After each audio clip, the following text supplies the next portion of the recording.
Gracias, Carlos. Gracias por la invitación. Bueno, de pronto me sentí, cuando me invitó Carlos, dije, ¿qué voy a hacer? Yo, básicamente vengo de una editorial. Yo soy editor de libros en lenguas originarias, en libros, en lenguas que se hablan en este país. Y cuando empezamos a publicar estos materiales, principalmente poesía, una colección que tenemos que se llama Voces Nuevas de Raíz Antigua, era cómo promocionar, cómo hacer que llegara a la gente y que los conociera. Y a principios del 2015 empezamos, bueno, ya antes en la presentación hicimos como una especie de giras entre México, Oaxaca y Chiapas, presentando 6 poetas que en un principio publicamos y tratando de generar lecturas, festivales que llevaran el nombre de Voces Nuevas de Raíz Antigua. En el 2015 se presentaba lo que es en febrero el Día Internacional de las Lenguas Originarias, y el Centro Cultural Elena Garro me llamó para ver qué podíamos armar, y dije, bueno, armemos una lectura de fin de semana y veamos qué sucede y si responde la gente, y hagamos una lectura de poesía en lenguas originarias. Déjenme decirles que eso fue un éxito. Los 2 días, sábados y domingos, se llenó el auditorio de la Elena Garro.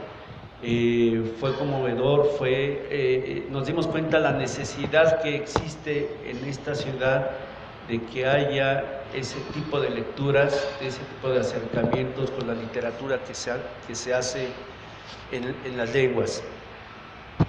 Posteriormente, la Biblioteca Vasconcelos me llamó para saber qué es lo que estábamos haciendo. Le propuse hacer durante 6 meses un recital de poetas una vez al mes.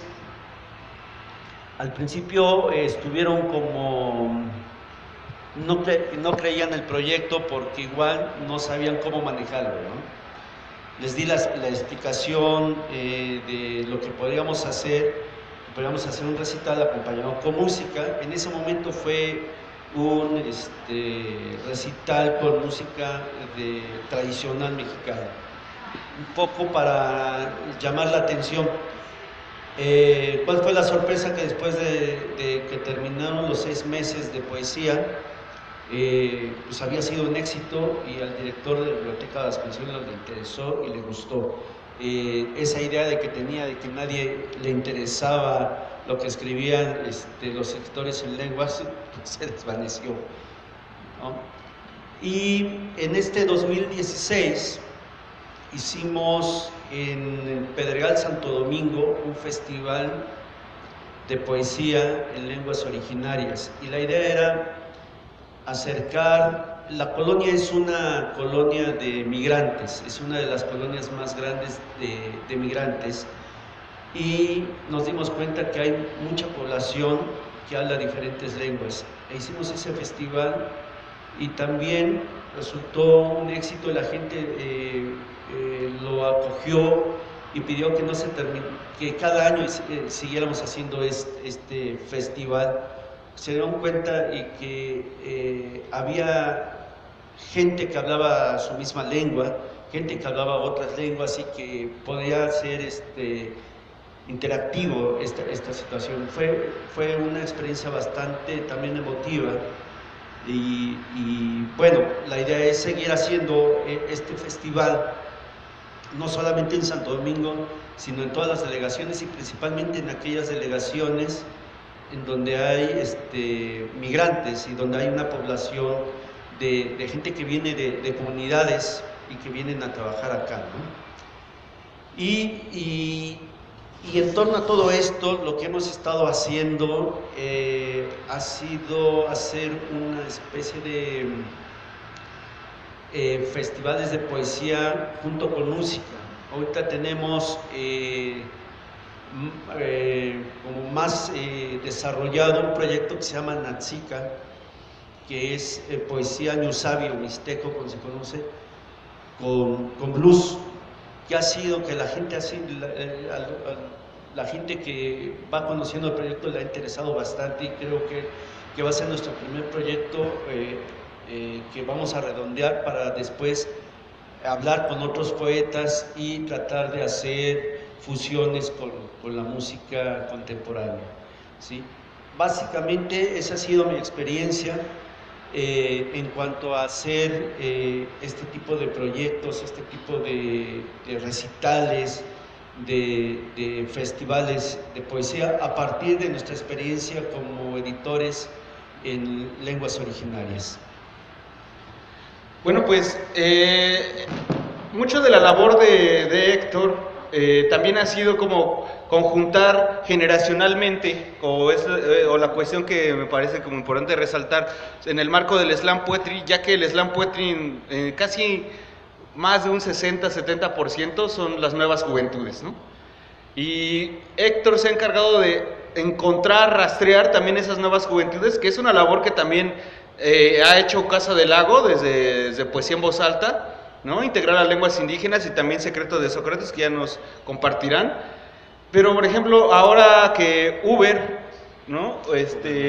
Uber recién recibió un premio de lenguas indígenas, también Martín Tonameljot, ¿no? Poetas, bueno, ¿cómo ha sido esta dinámica de integrar a las nuevas generaciones que también tienen nuevas visiones de interactuar, ¿no? Nuevas apuestas de exponer su lengua? Bueno, un poco más como sobre de esa temática. Ya. Sí, está surgiendo una nueva generación de escritores jóvenes en lenguas originarias. En el caso de Martín lleva varios años haciendo festivales, recitales en la zona de donde es. Él es de Guerrero, de la montaña de Guerrero, de la zona de Tlapa. Entonces, él ha estado realizando junto con otro grupo de escritores, que no solamente son poetas, hay cuentistas, novelistas, que están haciendo recitales y tratando de visibilizar su lengua y de crear lo que ellos llaman la cultura Mepán, que es así, que se conoce en ellos y que nosotros lo conocemos como los tlapanecos, ¿sí? Entonces ellos están haciendo una revalorización de su cultura y están tratando de acercarse con otras dinámicas artísticas, ¿sí? En el caso de Martín Tonameljot, que es un poeta náhuatl, él también está, que también es de la zona de Guerrero, también está, su idea es tratar de hacer festivales y acercar las nuevas generaciones.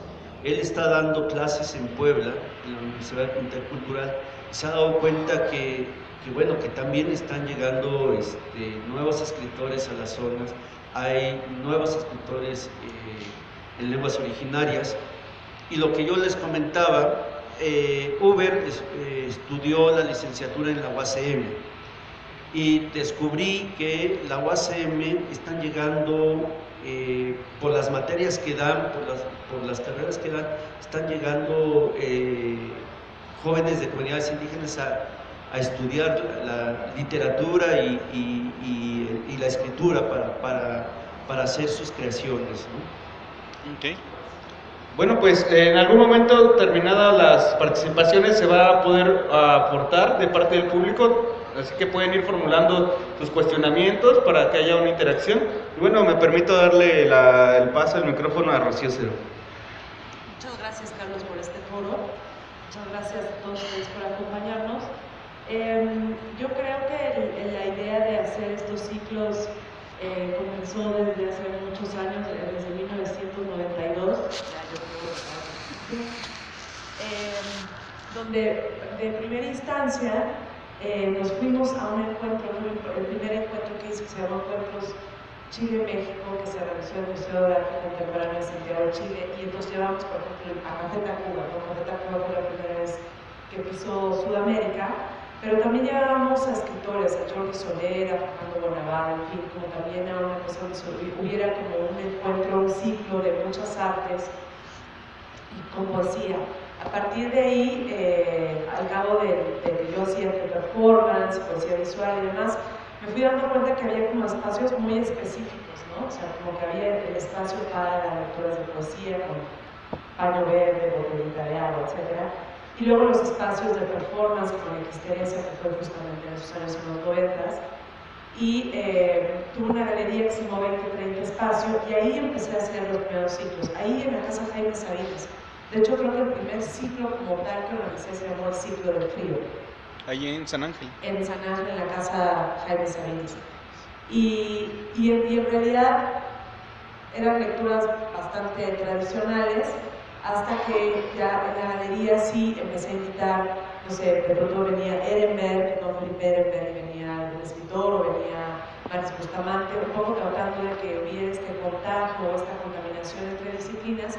Y a partir de ahí, creo que de alguna manera, con un Team Poeta que fundé en el 2003 con Carla Festa, nos dimos cuenta, bueno, antes, en el 2000, que la escena poética nacional era muy conservadora, ¿no? Era muy conservadora, tanto que cuando en el 96 yo participé en el encuentro de performance dedicado a Marcos Curtis, un escritor que ahora tendrá como 70 años, me dijo, oye, si tú quieres que te tomen en serio en el mundo de las letras, tienes que dedicarte a escribir y olvidarte de estas cosas, de las formas pías, ¿no? Del performance, de la instalación, las artes no rituales. Lo cual le hice caso un tiempo y de pronto me di que era muy aburrido. Me di cuenta que era muy aburrido hacer solamente escribir y no permitir que el texto pudiera vivir en otras plataformas, ¿no? A partir de ahí me he dedicado a hacer el Billar de Lucrecia, que fue una editorial dedicada a la poesía latinoamericana, que yo creo que es muy importante, porque permitió, digamos, que en México se conocieran voces como Oculto, como Washington Oculto, como Germán Carrasco, en fin, entre mucha gente. Y ahí empezaron las lecturas a hacerse de muchas formas, ¿no? Desde lanzar la editorial en un billar, desde tener un lema para nuestros 3 años que fue leer sexy y hacer una fiesta en Border, ¿no? Y la gente, por ejemplo, llegaba y se llevaba su libro, ¿no? Su chela, libro y chela por 50 pesos. Y alguien sacó por ahí una nota diciendo que el Billar de Lucrecia estaba vendiendo libros de poesía como si fueran cupcakes, ¿no?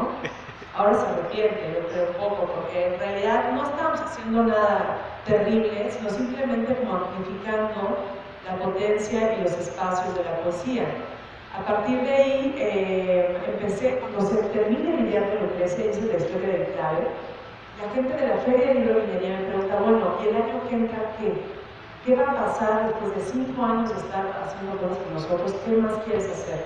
Yo les dije, bueno, quiero hacer algo que a lo mejor les va a parecer muy raro, que es hacer un pequeño espacio, como este pequeño oasis o claro, dentro de la Feria del Libro de Minería, que es bastante tradicional, digamos, por decirlo de alguna forma, pero con un espacio, con un pequeño festival de poesía transdisciplinar. Los periódicos me dijeron, sí, ¿todos publican libros? Sí, casi todos. Me dijeron, ok, adelante. Y entonces la primera edición, pues vinieron gente de Alemania, vino Enrique Volte, que es una de las organizadoras de Latinale, vino también, por ejemplo, vino Gustavo Barrera de Chile, Roxana Quisolo de Perú, estuvo Ulrika Serling de Suecia, Janko González hizo un videopoema que lanzó. Entonces de pronto nos dimos cuenta que en clave se podía convertir en un espacio de dos cosas que a mí me interesan mucho. Por un lado, de exploración y visibilización de estas poéticas experimentales, y por el otro lado, un espacio donde empezamos a hacer las clínicas de imaginación poética, que son las denominadas CLIP, que no es otra cosa que clínicas que dan los poetas, que vienen cada año, y que trabajan también con el trabajo de los chavos, ¿no? O sea, las CLIP, uno llega, escucha lo que proponen los poetas, cómo son sus procesos creativos, y a la vez escuchan ellos los procesos de los poetas o de los artistas, porque muchas veces no son necesariamente poetas, son artistas visuales o artistas sonoros. Y así empezó en clave. Este año fue el 6º año de clave, el próximo año cumplimos 7 años, va a ser 1, 2 y 3 de marzo, y nos hemos ido, por ejemplo, como poéticas sonoras, poéticas sonoras fue una, la otra, bueno, ya son 5 años, ¿verdad? La sexta fue sobre la sonoridad, luego sobre performance, en fin. Y el año que entra lo vamos a dedicar a la multiperceptualidad.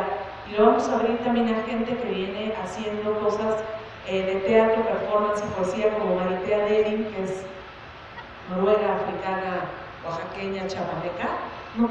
Es decir, porque ha vivido en todos esos lados. Al proyecto, por ejemplo, Huidobro, que se está haciendo en Cuernavaca, ¿no? Y gente de Tijuana que está haciendo cosas allá que no necesariamente son tan visibles como en la escena de la poesía o de lo que se supone que es poesía. Y en clave, a su vez, que eran un poco las obsesiones particulares mías, de pronto tuvo una invitación. Yo presenté Diorama en el Centro Cultural de España y la directora, que en ese entonces era Ana Tomé, me dijo: oye, me interesa lo que estás haciendo, proponme algo. Y yo dije, bueno, más que proponerte yo algo a título personal, yo solita, me gustaría hacer un festival de poesía aquí, que en lugar de enclave, que son 8 poetas durante 3 días, una clínica, fuera un solo poeta, una semana, con un taller muy, mucho más amplio, de 5 horas diarias o 4 horas diarias y una presentación. De tal manera que toda la atención estuviera focalizada en ese autor y que la gente realmente pudiera conocer su trabajo. Entonces trajimos a gente como Morten Sondergaard, que es un poeta sonoro, poeta de Dinamarca, entre otros muchos, ¿no? Han pasado gente como Dick Tulas Kearney, en el clave, Vanessa Place. Luego entonces, hace 3 años me di cuenta que por qué no los había juntado, ¿no? O sea, que los hacía como por separado. Entonces de pronto me dije, oigan, ¿por qué no cerramos en clave y abrimos expandible? Entonces, las grandes sesiones de apertura en clave, también por una cuestión de presupuesto, me decía, bueno, si ya tenemos todo este ejercicio de trabajo hecho, ¿por qué no lo implementamos para lanzar, cerrar en clave en el Centro Cultural de España y abrir expandible? Y eso es una cosa que me gustaría discutir en algún momento. Todas las sinergias, o sea, las capacidades de sinergia que no se dan en los festivales de poesía y que podrían darse. ¿Y cómo puede ser que yo traiga que cueste 50,000 pesos o 60,000 pesos traer a Bartolomé Ferrando? Y Bartolomé Ferrando tiene los 4 días de taller, su presentación, cuando podría o estar en Casa del Lago, o ir al Museo del Chopo, o estar en la mañana en la Facultad de Letras, de Filosofía y Letras. Y sin embargo, creo que hay como un celo muy grande de pronto en los festivales, también lo podemos abrir. Y esas sinergias no se dan. Yo creo que deberían darse. Entonces, en clave y expandible lo que han hecho es ir haciendo esas sinergias, ¿no? Donde hemos tenido sesiones increíbles como el año antepasado, cuando tuvimos justo la beca del FON, que hicimos este libro de clave de los 5 años, donde la sesión de cierre de clave y apertura de expandible duró 3 horas, con lleno total, nadie se fue.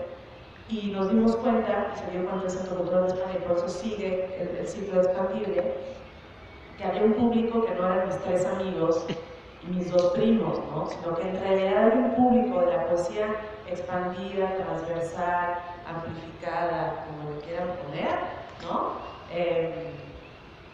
Mucho más amplio de lo que nosotros creemos.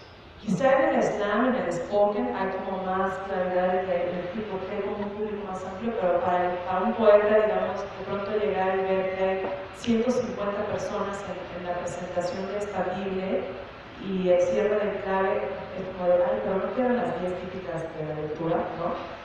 Y es porque, pues sí, también los espacios van generando esos públicos. Ese es otro tema también, ¿no? De la generación de públicos. Y bueno, clave, y con eso lo voy a cerrar. Otra cosa que nos dimos cuenta es que en clave tenía que pasar a lo largo del año. O sea, que en clave no tenía que quedarse solamente como en el Festival de Poesía Transdisciplinar que sucede dentro del marco de la Feria de Librería y ya. Y entonces, clave, porque claro, de pronto decía, es que voy a hacer tal proyecto y de pronto tal proyecto era como parte de clave, pero en una época distinta del año, como el proyecto que estamos ahorita por lanzar justo este viernes, que se llama Transmedia Shakespeare, que es un proyecto que hicimos con el British Council, de transcrear 5 sonetos de amor con 3 poetas del Reino Unido y 3 poetas de México, un artista sonoro que se llama Chabelas, un artista visual, que Rubén Gil, y un artista digital que es Nuri Marmorejo, que hace muchísimo trabajo en GIFs, que tú la conoces, que es increíble lo que hace. Y entonces Enclave se vuelve una entidad, digamos, que va a producir eventos todo el año y con muchas instancias. No nada más el Enclave Festival, sino Enclave con el British, Enclave con el Instituto Ted, Enclave con el Pop, Enclave con Slim, porque no, con quien se deje un poco trayendo y abriendo estos foros de la poesía expandida, de la poesía amplificada, de la poesía transversal, o la poesía atomizada, como sea, un poco en esta idea de, y ahí por ejemplo abrir espacio con la poesía de los originarios, la poesía en el slam, o sea, dejando un poco que también haya contaminación entre festivales y entre artistas, entre creadores, entre posibilidades poéticas, ¿no? Yo creo que todos los que estamos aquí, Pacho, Ganger, Héctor, Carlos y yo estamos interesados en hacer que la poesía llegue a muchos públicos y también, en mi caso, en Carlos, no sé, los demás, yo creo que en el de Pacho, en formar a los chavos. Una de las cosas que era expandible, que nos interesaba, era poder ejercer la posibilidad de que los chavos se acercaran y se hicieran espectadores críticos. O sea, que no le aplaudieran a alguien porque pone tantita música y se pone a leer y ya nomás ya es muy intermediario. No, o sea, que realmente tuviera como una cancha de conocimiento que le permitiera ser un espectador crítico del ejercicio de lo transdisciplinar o lo interdisciplinar o lo multidisciplinar, ¿no? Entonces, pues eso es el clave y eso es expandible, que se va reclamando todo el tiempo. Invitarlos este sábado en la jornada a transmitir Shakespeare a la 1:30 o martes a las 7 de la noche en la auditorio de Internet. Gracias.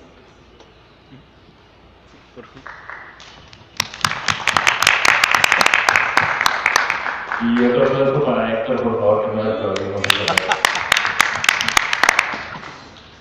Hola, me parece increíble lo que he escuchado, maravilloso. Desde mi plano personal soy como muy ignorante en todo lo que hay detrás del trabajo que se ha hecho en la poesía en México. Yo tengo 7 meses en la Ciudad de México, en realidad soy de Tijuana, Baja California, y vine al DF en realidad como a hacer los proyectos más grandes que hacíamos allá. Para que el contexto se entienda un poco, si a alguien aquí le funciona esto, yo soy rapero, toda la vida desde chico me gustó mucho la poesía y la lectura, entonces cuando empecé a rapear en mi ciudad, lo que funcionaba era el rap chicano o el rap gangster, ¿no? Hablar de pandillas, de drogas. Y lo que yo hacía era hablar de ideas y de letras y de versos y de técnicas y no funcionaba mucho. Entonces, cuando por fin otras ciudades se dieron cuenta de lo que yo hacía y les gustaron y empezaron a llevarme, pues mi carrera empezó a funcionar. Soy un afortunado, vivo del hip hop, vivo de hacer tours, de tocar, de vender discos, de los plays de las plataformas. Y el tiempo restante, que la verdad es que es más tiempo el que le dedico a lo demás que a mi música, hago proyectos que puedan de alguna forma hacer un cambio pequeño en el mundo. Y para eso mi área son las letras o la palabra. Entonces, desde hace mucho empecé a trabajar con la poesía, con el slam. Cuando lo conocí también me enamoré. El spoken word, que al principio yo solo lo escuchaba en inglés, no sabía que había artistas en español que lo hacían. Después hacemos alguna serie de proyectos donde invitamos a otras disciplinas artísticas al rap y empieza a funcionar un poco. Son como los antecedentes del proyecto que quiero contarles, que se llama Secretos de Sócrates. Pero tenemos otro proyecto que se llama Improversadores. Yo soy campeón nacional de improvisación de rap y conozco a varias gente que improvisa en otras disciplinas y me fascina mucho la capacidad de improvisación.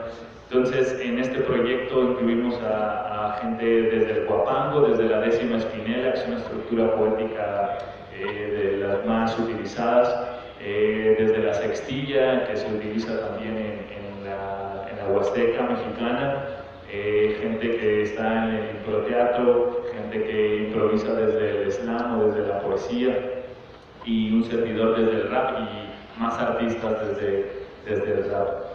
Bueno, cuando se nos ocurre en esta vertiginosa carrera de las batallas de rap que vimos con Eminem y 8 millas y luego empezó como a expandirse muy rápidamente en toda la habla hispana, nosotros siempre decimos que nuestro antecedente para competir es Pedro Infante contra Jorge Negrete, pero la gente conoce más a Eminem y 8 millas. Y bueno, al entender la responsabilidad que había, porque detrás de los videos de las batallas de rap hay millones de reproducciones, lo que nos dice que hay millones de jóvenes que están pendientes en el habla hispana de lo que sucede en las batallas de rap.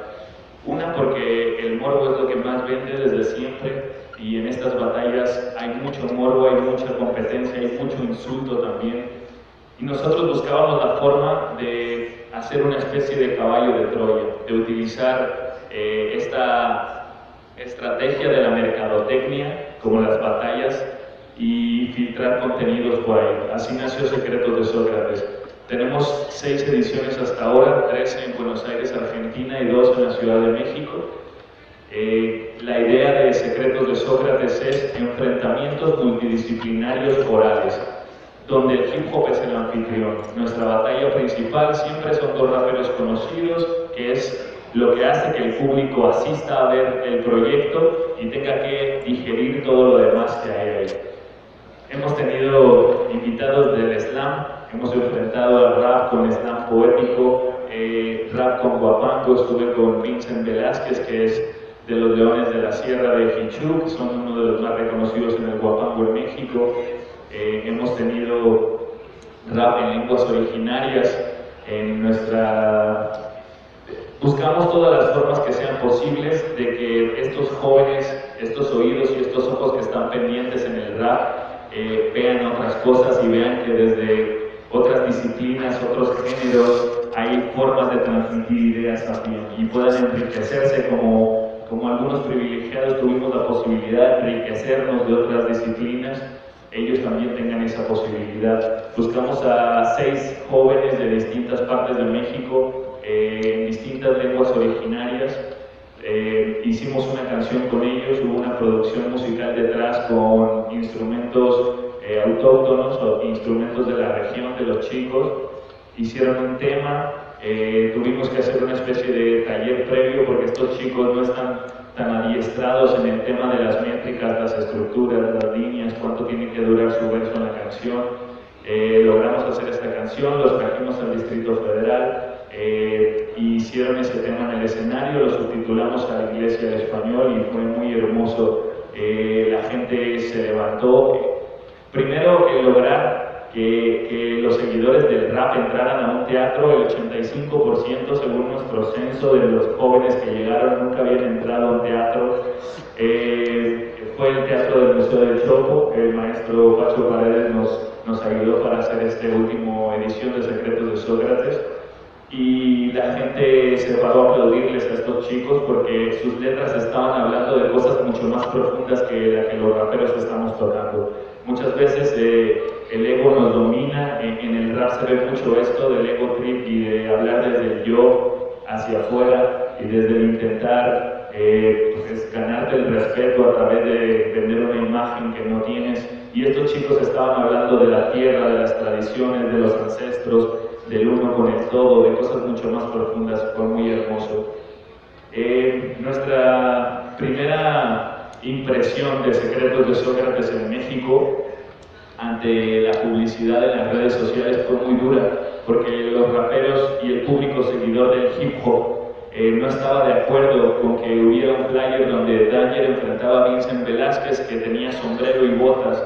Para ellos era como le llamaban obscurecer la cultura o ensuciar su cultura, ¿no? Porque hay mucha ignorancia en las subculturas porque somos un reflejo al final de la cultura general de la que somos parte, y la gente en el rap como en otras subculturas de minorías somos muy puristas, así que la gente no entendía por qué estábamos invitando otras disciplinas orales a nuestra fiesta personal. Y al principio fue muy criticado como, y ese Gerardo Ortiz que y bla bla bla bla bla, Pero cuando Vincent estuvo en el escenario y lo hizo espectacular, se ganó el respeto de la gente. Ahora tiene muchos seguidores raperos y ahora los raperos voltearon a ver a la Décima Espinela, a la tradición oral que hay en México, voltearon a ver la improvisación, que es maravillosa. Esta gente tiene disciplinas muy parecidas a las nuestras, hacen algo que le llaman la topada, que es un enfrentamiento oral e improvisado también, que es maravilloso. Y logramos filtrar eso y ahora estamos llevando justo esa batalla a varios festivales. Estuvimos ahora en Zacatecas, en el Festival Ruelas, montando una especie de enfrentamientos multidisciplinarios con Secretos de Sócrates. En San Luis, en la Jornada Iberoamericana de Niños y Jóvenes Poetas y Trovadores de Iberoamérica, vino gente de Argentina, de Panamá, de España, y toda esta gente de la tradición oral de la Décima Espinela había visto esta batalla de Danger versus Vincent Velázquez y sabía quién era y nos aplaudían y nos abrazaban porque para ellos estábamos llevando la tradición a una plataforma en que cobraba visibilidad en otros sectores y es muy bonito que se convierta en eso. En nuestra siguiente edición invitamos a gente de improteatro, que para mí también es algo nuevo relativamente, que me parece maravilloso y que quiero que conozcan los raperos. Estamos utilizando Secretos de Sócrates como una plataforma de visibilización de otras disciplinas, porque el principal problema de los jóvenes es una falta de criterio o de curiosidad para buscar otras formas, y luego que nadie nos enseñó a usar el internet y perdemos el día viendo videos de gatitos. Y bueno, hay que intentar acercarles estos contenidos. Eso es como el trabajo de Secretos de Sócrates, y descubrir otras formas, y hemos creado una comunidad entre las disciplinas, que eso también es muy hermoso, porque ahora estamos colaborando, ¿no? Antes los raperos que habíamos invitado no conocían a la gente del slam, y ahora hay un par de colaboraciones ahí. Ahora los invitan a sus festivales, y ahora el Guapando cada vez está más en nuestros festivales también, y eso es muy bonito. Nuestro público es muy extraño en realidad. Nuestras primeras ediciones eran un público rapero totalmente, veías gorras en todo el escenario, bueno, en todo el público. Pero nuestras últimas ediciones es un público mixto totalmente, gente nueva, puras caras nuevas para nosotros, gente que viene a ver los distintos géneros, y se crea un abanico de posibilidades muy hermoso, ¿no? Desde Secretos de Sócrates. Nuestra próxima edición en México es el 3 de diciembre, vamos a tener improteatro, vamos a arriesgarnos ahora con un enfrentamiento de stand-up. Este enfrentamiento de stand-up lleva unas temáticas que nos gustaría tocar. Vamos a entender que el humor requiere de inteligencia, y vamos a tocar estos temas como de la familia normal y estas cosas. Se les va a dar la temática a los artistas 2 meses antes. Tienen para escribir comedia acerca de estas temáticas sociales que creemos que son importantes de debatir, y veremos los resultados. La idea es arriesgarnos, ir filtrando cada vez más posibilidades en las disciplinas orales y enriquecernos de todo lo que podamos, ¿no? Eso básicamente es Secretos de Sócrates. Gracias.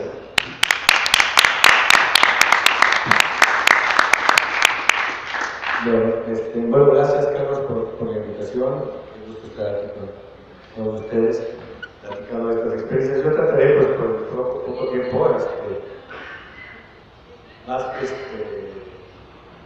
que tratar de hacer una genealogía, digamos, de las prácticas experimentales en la escritura y en la literatura, o digamos, incluso mi experiencia personal, tratar de limitarme a, pues, Poesía en Voz Alta como festival y a Literatura Expandida, que es el programa que actualmente desarrollamos en el Museo Universitario de Chopo.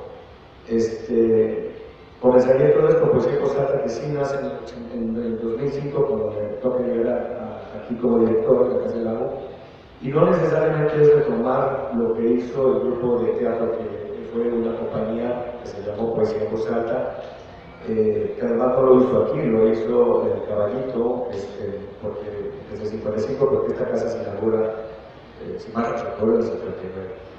Pero Héctor Sí.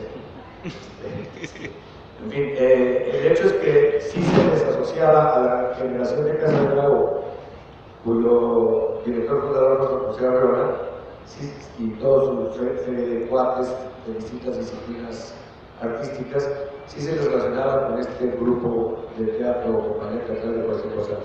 Ese fue, digamos, el pretexto, más que buscar retomar la experiencia de aquellos, porque finalmente lo que aquellos hacían era algo bastante conservador para lo que el Festival de Poesía en Voz Alta pretendía plantearse.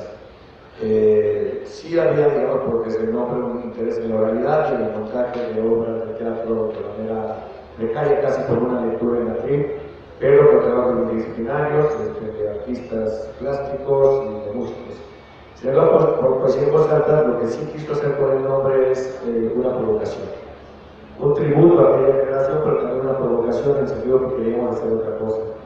Más allá de lo que hacía hace rato, de basarme en mi experiencia, digamos, desde el 82 en estas prácticas, era como partir de una investigación y una identificación de una sensibilidad generacional en distintos campos culturales o disciplinas o ámbitos, tanto de alta cultura, entre comillas, como de culturas populares, que yo estaba, a partir de esta investigación, identificando que era algo impetuoso que ya estaba sucediendo.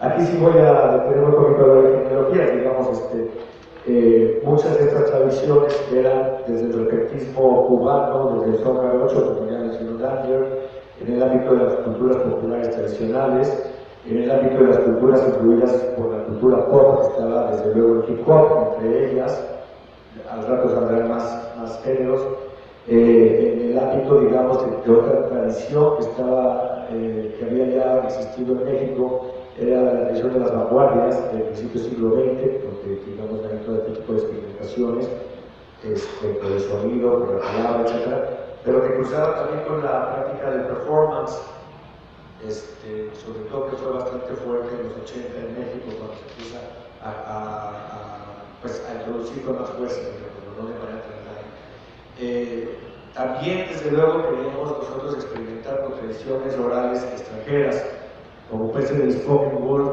y el slam poetry, que se nutrían, digamos, de la tradición oral afroamericana, pero también, desde luego, de la dub poetry, de la poesía americana, incluida en el reggae, del migrante Victor Quincy Johnson y su escuela, pero también de las experimentaciones en distintos idiomas, desde Japón hasta Alemania, Estados Unidos, y desde luego también en un diálogo entre lo que llamábamos nosotros lo alto y lo bajo. Y prácticamente de lo que se quería aquí lograr entre algunos de sus muchos postulados era romper estas fronteras disciplinarias, pero también entre lo alto y lo bajo, y también entre los hemisferios lingüísticos, entre un idioma y otro. Entonces, de tal manera que en Poesía en Voz Alta se cruza desde luego también la poesía indígena como tradición local popular, justamente equiparable, digamos, a un poeta alemán o japonés, donde el idioma, la lengua original, tiene un valor por sí mismo, pensando que en la poesía el sonido tiene un valor en sí mismo, como incluso, digamos, desde los dadaístas, los humanistas rusos del principio del siglo XX estaban explorando este concepto.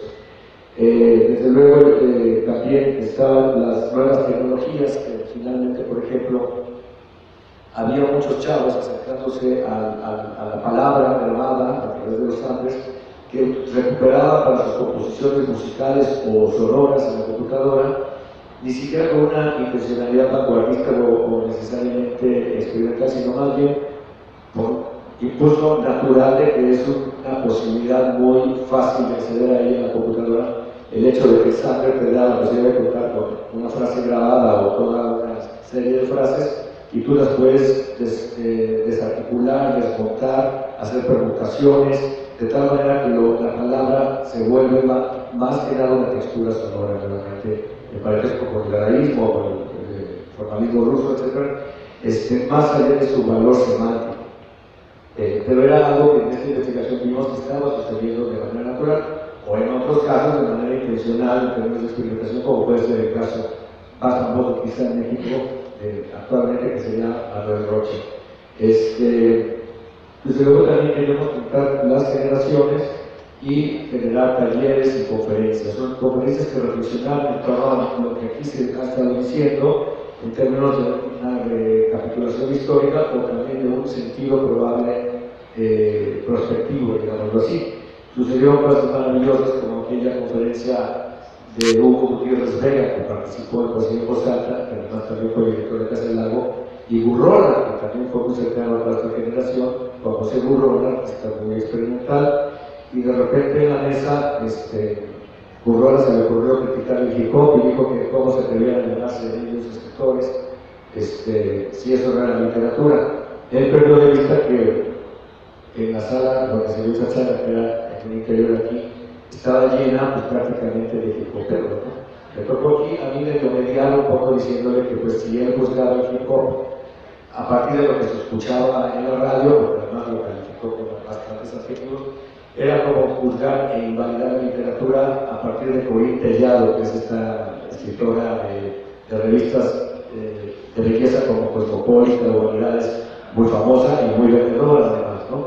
Pero un poco como se puede decir que había una profundidad, una densidad muy fuerte en el hip hop y todas las otras experiencias o prácticas de cultura pop que estábamos conjuntando en este festival. Otra experiencia maravillosa fue cuando se presentó Juan Gelman en un proyecto de poesía con tango aquí en este escenario, conjuntándose con un poeta, ahorita me acordaré del nombre, japonés, digital o poeta digital. Es más, creo que fue en el escenario que poníamos allá, que fue cuando tú te presentaste. Y recuerdo que un hip-hopero, y se llenó, y en ese momento, por ejemplo, llegaron algunos camiones de escuela con gente llena. Yo recuerdo que ese día Humberto Hurtado, un poeta mexicano muy conocido, me preguntó si habíamos hecho convenios con las escuelas, y no había ningún convenio, lo que pasa es que se había corrido la voz.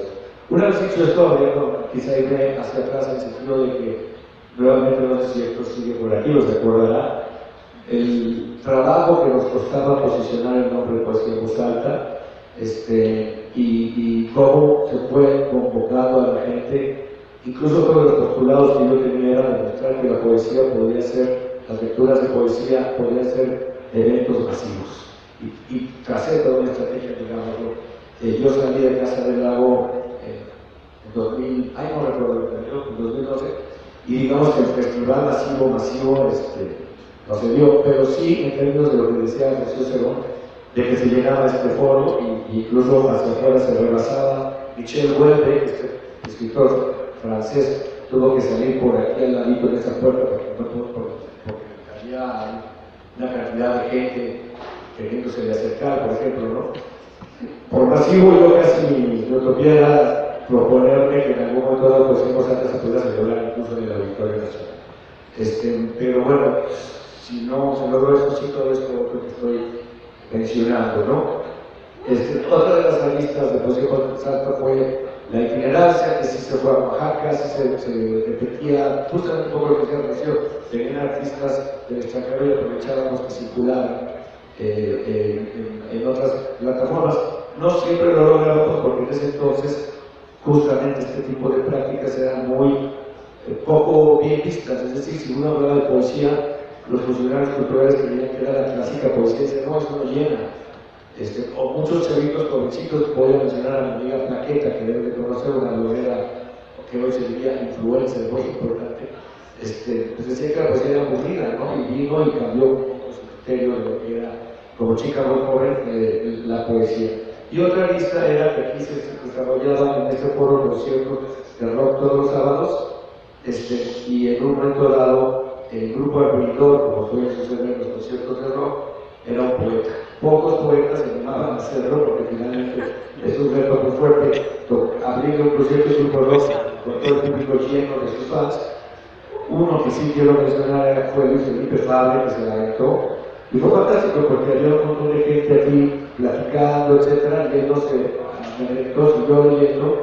Y cuando baja se le acercan a chicas, sobre todo muy guapas, a felicitarlo de nuestro querido autógrafo. Con lo cual quiero decir algo importante que también tenía como postulado este festival era que el hecho de escuchar poesía no tenía que ser mediante una actitud solemne, tanto de los ponentes en una mesa que yo lo llamaba soporte de terciopelo y botellas de agua para confrontarlo con los soportes digitales o otro tipo de soportes, y con la solemnidad del público, y que finalmente el poeta puede estar echando sus versos y la gente no necesariamente está con esa solemnidad y sí lo está escuchando, como sucede con el rock, no estás todo el tiempo nada más atento. En fin, otra cosa también era esta de las fronteras lingüísticas, pensando que yo empecé, por ejemplo, a escuchar rock sin hablar inglés, y me echaba todos los discos por decir algo, estoy viejito, digamos, de los Rolling Stones, cuando era niño, pues no entendía nada en términos literales de lo que se decía, pero entendí, la experiencia era otro tipo de entendimiento, y esa era otra de las apuestas de este festival. Ya me alargué mucho, podríamos decir muchísimo más cosas, lo dejo así para preguntas, solamente concluiría diciendo que me da mucho gusto que este festival continúe aquí en Casa del Lago, que el equipo de Casa del Lago y su directora Julieta haya continuado con este festival y lo sigue enriqueciendo, y que por otro lado, en el Museo Universitario de Chopo, basándonos nuevamente en la investigación que hice para llegar al director, identificado que ahí fue una plataforma de proyectos culturales marginados desde el 75 que existe en el museo, donde se habían realizado periódicamente las bienales de poesía, bienales internacionales de poesía visual y experimental, comandadas por Araceli Zúñiga y César Espinosa, muy desde la tradición del performance. Esto es importante distinguir que hay muchísimas tradiciones dentro de la experimentación asociada a la vanguardia, en este caso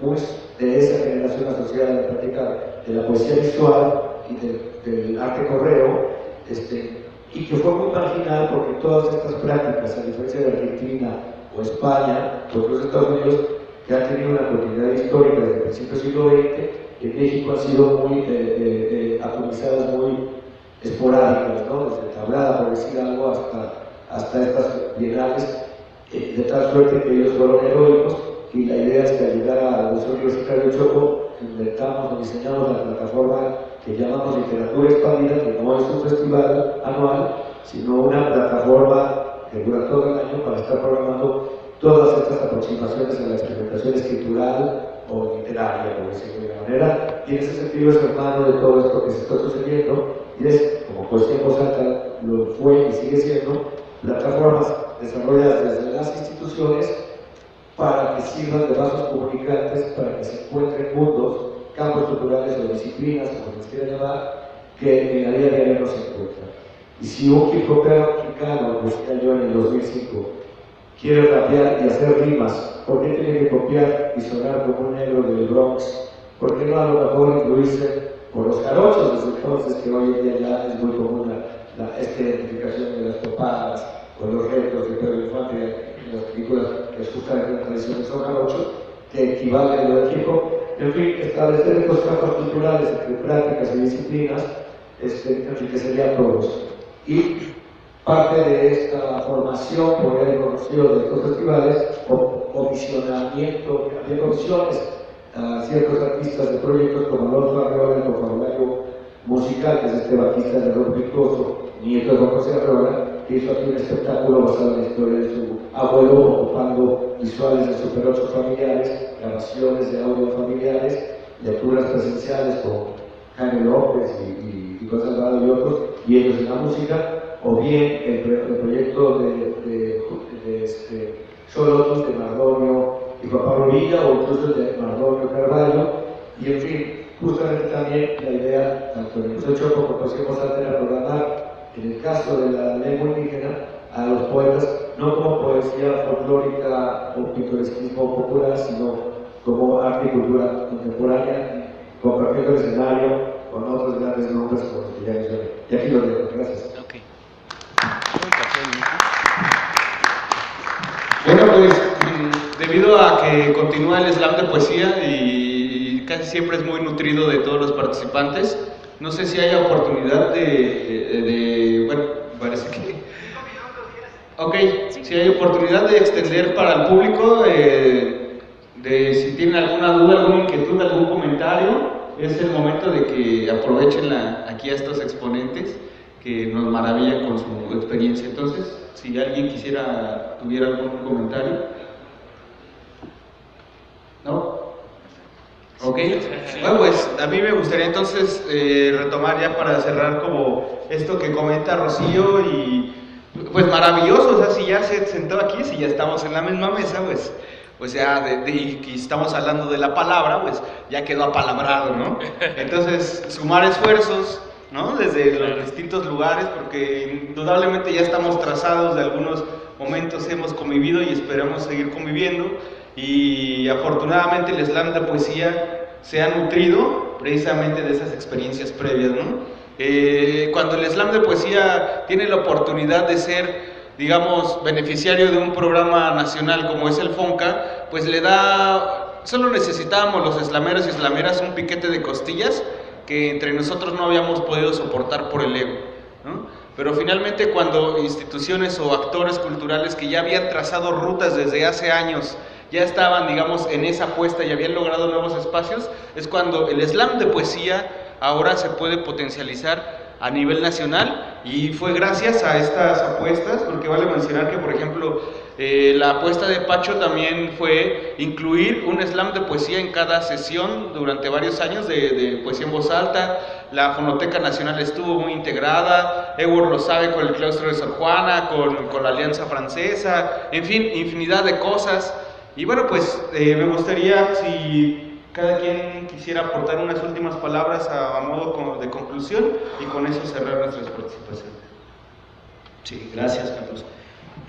Bueno, yo me llevo la experiencia, y creo que ustedes también, de que efectivamente ya había una línea trazada y que hay que continuarla. Y algo que he estado manejando desde el año pasado, el asunto de hacer comunidad, hacer ese trabajo, hacer esos lazos, ¿sí?, que se han perdido principalmente en la Ciudad de México, ¿no? Sí, pues justamente yo creo que esa es la apuesta, creo que como un poco lo que decías tú, Daniel, ¿no? De cómo hay turismo, incluso en estas subculturas que dicen, bueno, es que serían mucho más abiertos, ¿no? Tendrían como más apertura, justamente como para abrir estos espacios y para que confluyamos, ¿no? O sea, hacer más mesas de este tipo, más foros, y darse cuenta que en realidad todos somos como orfebres y oficiantes del lenguaje, ¿no? No por algo se ganó Bob Dylan el Nobel, sino tan polémico, ¿no? Pero creo que celebra justamente eso, la poesía amplificada, la palabra o el lenguaje amplificado, analizado, en el espacio-tiempo, en crear espacios virtuales. Creo que el espacio de contacto y el espacio de la comunidad que vamos ejerciendo todos los días a través de los slams, a través de las clínicas, a través de los espacios como este. En fin, creo que debería ser mucho más generoso nuestra porosidad también entre festivales y ciclos. Yo quiero aclarar algo rápidamente, este rollo desde el rap, ¿sabes? Para nosotros nos costó mucho, primero, el ser como el patito feo de la poesía, porque lo merecíamos, porque nuestras letras realmente tenían tildes negativos y las siguen teniendo y las van a seguir teniendo porque son un reflejo social. Pero bueno, hay gente desde el rap y desde el hip hop que intenta buscar otras oportunidades, decir otras cosas, contar otras cosas, ¿no? Nuestra forma para poder presentar este proyecto de enfrentamientos sin recurrir al insulto fácil fue que eliminamos el ataque en los primeros 2 rounds. Entonces, tu primer round tienes que desarrollar un contenido que nosotros te damos, que casi siempre son temáticas sociales que queremos que se traten, como la homofobia en el hip hop, como la educación en México, como distintas cosas. El artista que generalmente no toca esos temas en su música tiene que ponerse a investigar, al mismo tiempo le cae el 20 de lo que está investigando y la información te quema, quieres compartirla siempre, entonces se conjuga algo bonito ahí.